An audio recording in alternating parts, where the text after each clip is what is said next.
Around 2006-ish, I was driving flatbed, picked up a load of construction material, drywall, roofing, don't remember, but it was pre-packaged in boxes, and I remember having to use strap protectors on the load. In rural Tennessee, memory is foggy now, but I want to say it was between Memphis and Nashville, but closer to the intersection of the Mississippi, Alabama, Tennessee state lines. Tarp required, so I strapped everything down, tarped the load, and left the shipper. About 5 miles down the road, in the middle of nowhere woods on a 2-lane road, I noticed my tarp flapping in the wind. Found a wide shoulder and pulled over to fix it. I realized that I just flat did a shitty job, tarping this load, and decide to redo it on the side of the road. Undo all the bungee straps, drag the tarps off, roll them back up, climb up on the load and start unrolling the tarps again, and I see a guy walking down the same side of the road I'm on, coming towards my truck. I don't think anything about it other than to keep an eye on him because I'm in the middle of nowhere and continue what I'm doing. About the time I have tarps set in place and am climbing down to start hooking the bungee straps back on, this dude is getting close enough that I'm now paying more attention to him than I am to tarping my load. I grab my winch bar and set it on the trailer where I'm working just in case. 8-pound solid metal bar, about 4 feet long, tapered to a blunt point on one and hollow on the other, used for tightening straps and chains, etc. The guy gets to me, and the first thing I notice is his hair. It's like a mullet, but it's patchy as fuck. Like he tried to cut his own hair and had a seizure in the process and said, "Fuck it, good enough to party." The next thing I noticed were his eyes, which I can only describe as off. Like they were clear. I didn't think he was drunk or high or anything. But it also gave me the distinct impression that the elevator didn't go all the way up. Clothes were dirty and not well maintained, with dirty white tennis shoes, because I remember he didn't have laces on one shoe, and the tongue was noticeably out of place. He stops by me, waits until I acknowledge him, and just says, "I've got a long walk." I'm like, "Yeah, man, you do. We're in the middle of nowhere," making it clear there's no ride to be had here. He nods, starts walking by me, continuing on his way, stops at about the driver door on my truck, and turns around, comes back to me and repeats himself, "I've got a long walk." At this point, I explain that I can't give him a ride, insurance and all that. Apologize for not being able to help him out, and he seems to accept this, turns around and leaves. I wait for him to get a little ways away from my truck and start working on finishing the tarp job. I still keep an eye on him, and he's moving away from me. As I'm putting on the last of the bungee straps, I look over to check where he's at, and he's turned around heading back towards me. Now about 100 yards in front of my truck and coming back my way. It looks like he's talking on a cell phone.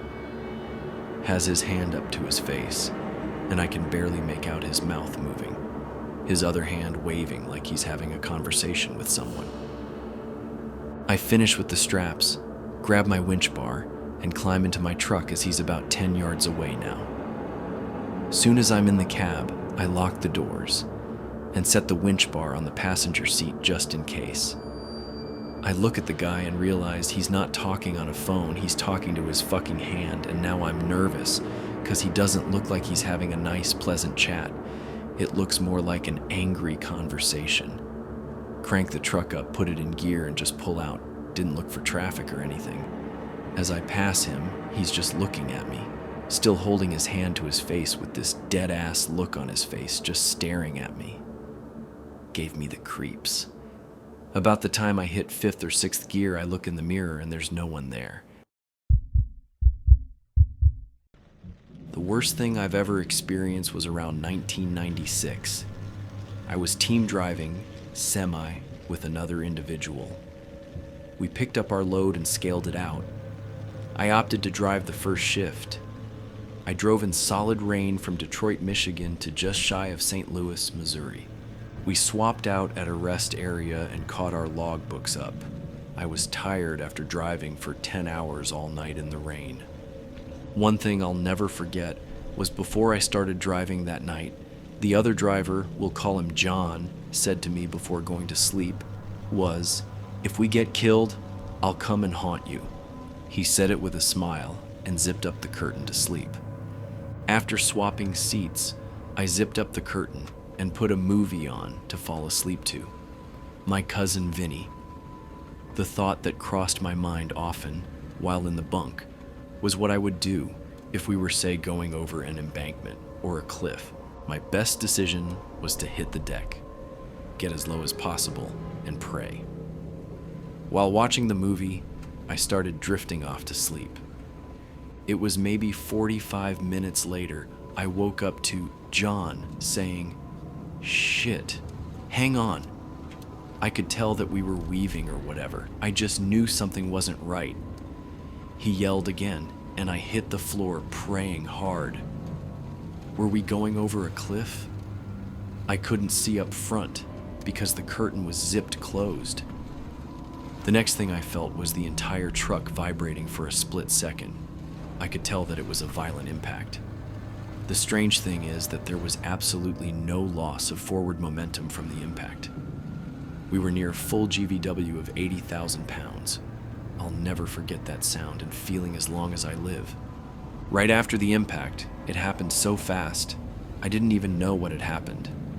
We had slid on wet pavement, went airborne in the median, and into oncoming traffic west of St. Louis, on 5544, just west of a way station. After hitting a vehicle head-on, our semi had flipped over and was now facing to the east. Suddenly, everything was quiet. I was in shock. John asked if I was okay. I said, "Yeah, let's just get out of here. I smell smoke."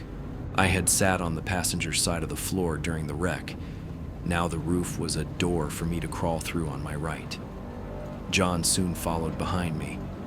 There I was, standing in my socks on a wet highway mixed with diesel fuel. Smoke was coming from the hood that was barely recognizable.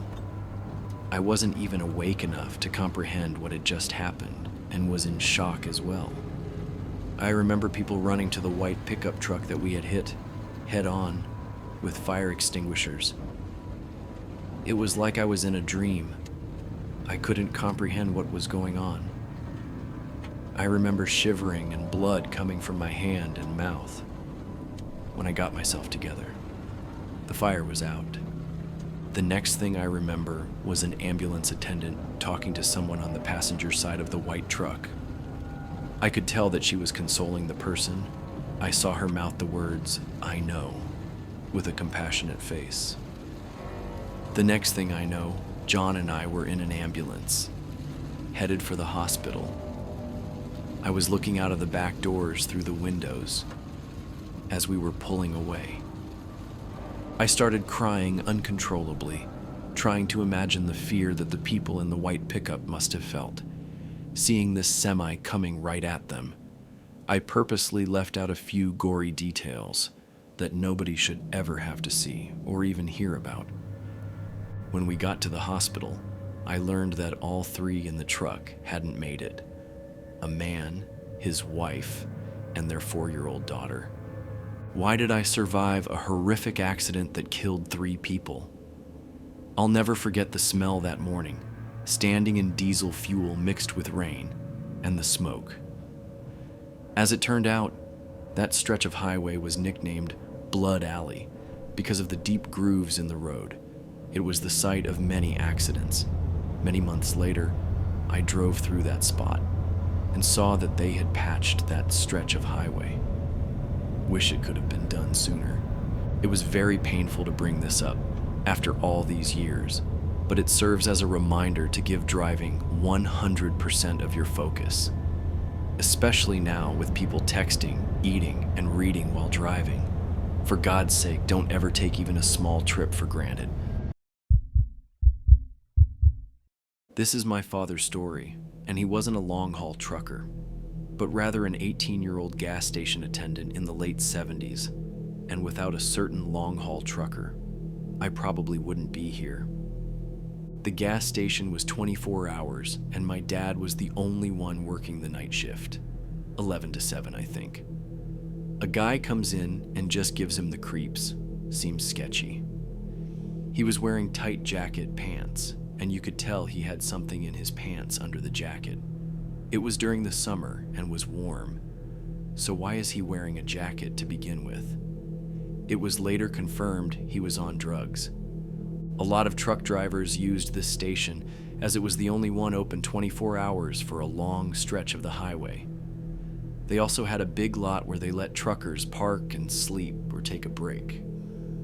On this night at this time, it was just my dad, sketchy dude, and one trucker in there he kinda knew, as in came in frequent enough to be conversational, and asked if he'd stay in the station and hang out until sketchy dude left.